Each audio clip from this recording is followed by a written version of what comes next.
जो दर्शन मात्र से जीव का कल्याण करती है और जिसका दर्शन जीव को भयमुक्त कर देता है, भयमुक्त कर देता है। दर्शन मात्र से भयमुक्त करती है, जिसका दर्शन निर्भय करता है, जिसका दर्शन जीवन को दिशा देता है। दर्शन मात्र से जीवन को दिशा देने वाली ये वही भगवती है जिसकी आराधना में हम बैठे हैं। दर्शन मात्र से जीवन को दिशा देती है, दर्शन मात्र से दशा में सुधार कर देती है। कहते हो कि चलना साधना है, ये परिक्रमा साधना है, ये परिक्रमा उपासना है, तो ये साधना उपासना किसकी? तो मैंने उसको बोला नर्मदा मैया की परिक्रमा, ये साधना, ये उपासना, ये सत्य की आराधना है, ये सत्य की उपासना है, ये सत्य की साधना है। इसकी साधना है सत्य की। सत्य ही शिव है, सत्य ही वो परम तत्व है। जीव जगत इस समूचे ब्रह्मांड का जिससे अस्तित्व है वही सत्य है, वही तत्व है। ये सत्य की आराधना है, ये सत्य की, कोई स्वरूप नहीं, कोई स्वरूप नहीं इस साधना का, केवल और केवल ये सत्य की आराधना है। अब सत्य को तुम जिस रूप और नाम में देखना चाहो तुम देख लो। कोई राम के रूप में, कोई कृष्ण के स्वरूप में, या शक्ति के कोई भी स्वरूप में तुम आराधना कर लो, वो कहलाएगी सत्य की। ये सत्य की आराधना, ये सत्य की साधना, ये सत्य की उपासना है, जिसे हम नर्मदा मैया की परिक्रमा कह रहे हैं। एक ऐसी साधना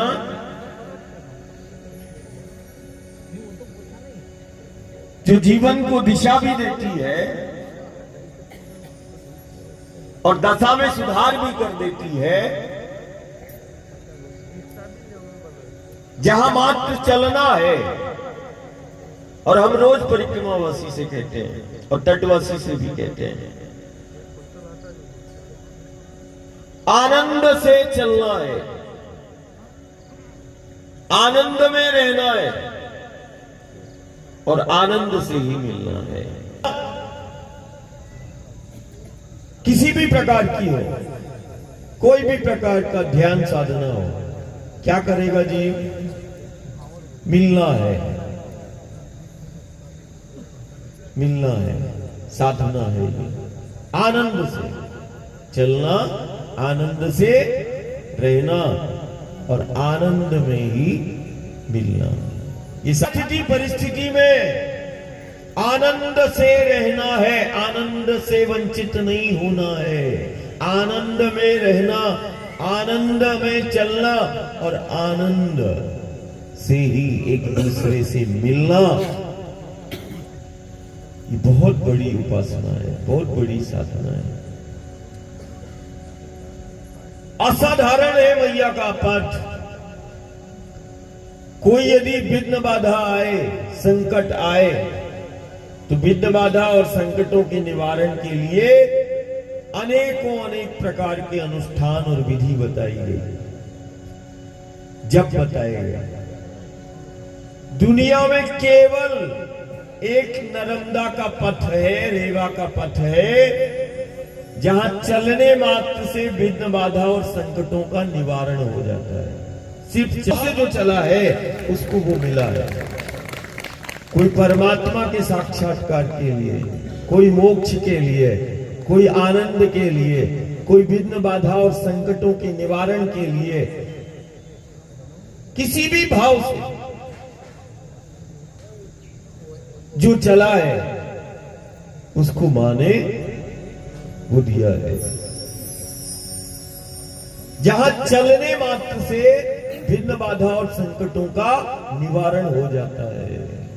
चलते चलते एक साधारण सा भक्त प्रेमी, एक साधारण सा नर जहां चलते चलते नारायण के पद को प्राप्त कर लेता है, ये वही नर्मदा का पथ है। जहां चलते चलते वो परमात्मा का साक्षात्कार हो जाता है, जहां चलते चलते गुरु और गोविंद और शंकर को वो पा लेता है, ये वही नर्मदा का पथ है। करोड़ों तीर्थ है, और यूं कहें जिसके श्री चरणों की शंकर स्वयं स्तुति करते हैं और अपने मुख से बोलते हैं, तुदीय पाद पंकजम नमामि देवी सर्व तीर्थ नायकम नमामि देवी। ये वही भगवती है जिसकी आराधना में हम बैठे हैं, जिसे बोला जाता है सर्व तीर्थमयी। क्या बोला जाता है? सर्व तीर्थमयी। और सर्वदेवमयी किसको बोला गया? गौ माता को बोला गया। गौ माता को क्या कहा गया?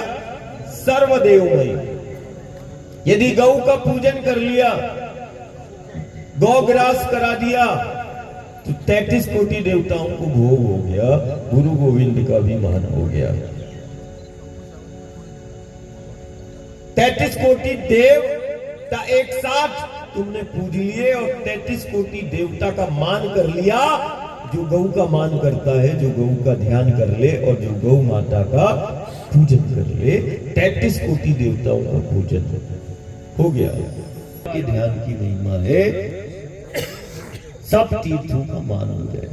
नहीं तो तुम अलग अलग तीर्थ कर लो और नर्मदा का यदि ध्यान नहीं किया और पूजन नहीं किया, तो वो तीर्थ यात्रा पूर्ण नहीं होगी। कारण ये तीर्थों की जननी है, जो तीर्थों को प्रकट करती है। इलाहाबाद में जहां गंगा यमुना मैया मिलती है, उसको हमने प्रयागराज कहा। प्रयागराज तीर्थों का राजा, तीर्थराज प्रयागराज। ये तीर्थों की जननी है, जो तीर्थों को प्रकट करती है। घर में यदि एक तुलसी का पौधा आंगन में लगा है, तो वो पौधा समूचे घर परिवार की प्रसन्नता संपन्नता का आधार बन जाता है। हम तो पेड़ पौधों को भी शक्ति के रूप में, देवता के रूप में पूजते हैं। दुनिया में और कोई नहीं मिलेगा। वो कामदगिरी से प्रार्थना करते हैं और आसुरी और तामसी प्रवृत्तियों का नाश करते हैं। कामदगिरी से प्रार्थना करने वाले हैं मेरे राम। गंगा और सरयू को मान देने वाले हैं मेरे राम।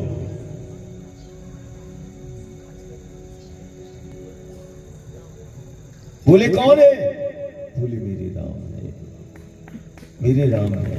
वन में रहकर जीना सिखा दिया, महलों में रहकर नहीं, वन में रहकर बने हैं राम और मर्यादा पुरुषोत्तम कहलाए हैं राम। महलों में रह के नहीं, वनों में रह के जीना सिखा दिया। रह के नहीं, कभी सरयू, कभी गंगा, कभी मंदाकिनी और कभी वो रेवा के पथ पर चलकर, कभी वनों में रहकर, कभी पहाड़ों की निकटता में रहकर जीना सिखा दिया। अपनों के साथ कैसे जीना है, हर रिश्ते का बोध कराती मेरे राम की कथा। हर रिश्ते का बोध कराती वो है मेरे राम की प्रभु की कथा। जीना सिखाती मुझे वो है मेरे प्रभु राम की हरि की कथा। आत्मनिर्भर बनाती है वो है मेरे हरि की कथा, वो है मेरे राम की कथा।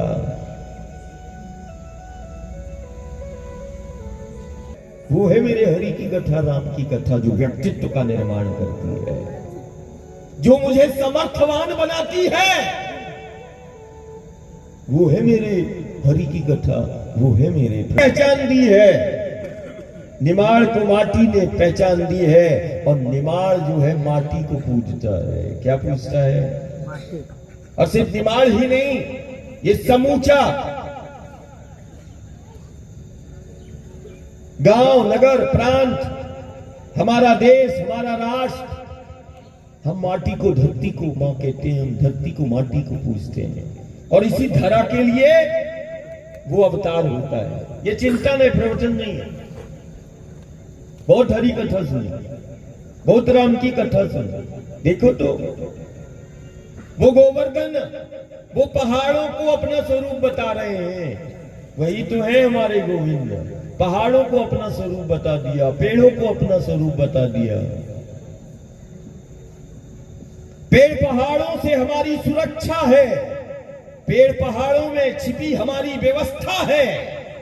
ये गुरु गोविंद ने लीला करके जीवंत दुनिया के समक्ष प्रकट कर दिया। हमारी ऐसे मान्यता नहीं है, जीवंतता है, जीवंतता है। हमने दुनिया को माटी से प्रेम करना सिखाया, हमने दुनिया को इन पेड़ पहाड़ों से हमने प्रेम करना सिखाया, हमने दुनिया को बताया, इन पेड़ पहाड़ों में छिपी उस जीवंत शक्ति को बताया। इन पेड़ पहाड़ों से हमारी सुरक्षा है, हमारी व्यवस्था है। ये सारे जगत को गुरु गोविंद के चरित्र ने बताया। हरी धरा है, हरि कर लो, हरि से मिल लो। हरि की धरा को हरि बनाए रखना, और सबसे बेहतर जीवन तुम जीते रहना। यदि सबसे बेहतर जीवन तुम चाहते हो, और सबसे बेहतर यदि जीवन तुम जीना चाहते हो, और अपने गांव नगर को यदि तुम सबसे सुरक्षित रखना चाहते हो, तो ये बात ध्यान रखना, हरि की धरा है, हरि बनाए रखना, और सबसे बेहतर और सबसे सुरक्षित जीवन को तुम जीते रहना। ये है सब का सार, एक ही है। हम जिस भगवती की आराधना और साधना में बैठे हैं, वो तो ब्रह्मांड में व्याप्त है। जीव जगत ब्रह्मांड का संचालन वो करती है। प्रलय और महाप्रलय में जिसका अंत नहीं, वो मां नर्मदा है, वो आद्य शक्ति भगवती है, जो प्रलय और महाप्रलय में जिसका अंत नहीं। ये जीव, ये जगत, ये ब्रह्मांड सब समाप्त हो जाता है। उसके बाद यदि किसी शक्ति का अस्तित्व बताया गया, तो ये वही भगवती है जिसकी आराधना में हम बैठे हैं। प्रलय और महाप्रलय के बाद जिसका अस्तित्व है, जब ब्रह्मांड भी समाप्त हो जाए, जीव जगत समाप्त हो जाता है, एक शक्ति का अस्तित्व बताया गया, वो है नर्मदा।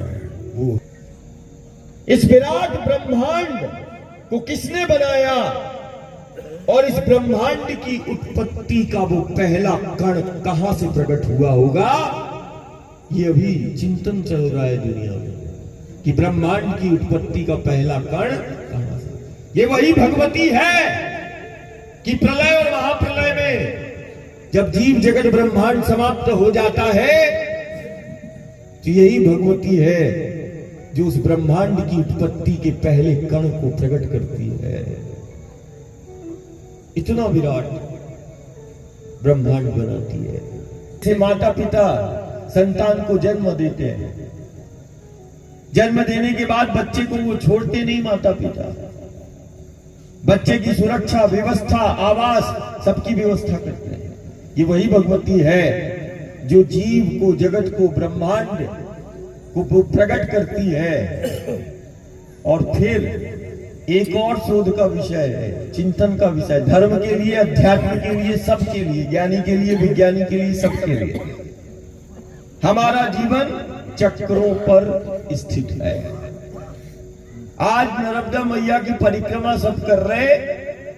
परिक्रमा मतलब एक स्थान, एक चक्र, एक स्थान से प्रारंभ किया, बड़ी उमंग उत्साह के साथ फिर से उसी स्थान पर आ गए, एक चक्र पूरा हुआ, एक परिक्रमा हो गई। ऐसे ही है ना, एक जिस स्थान से चालू किया पुनः वो भक्त प्रेमी उसी स्थान पर आएगा, एक चक्र पूरा होगा, एक परिक्रमा मानी जाएगी।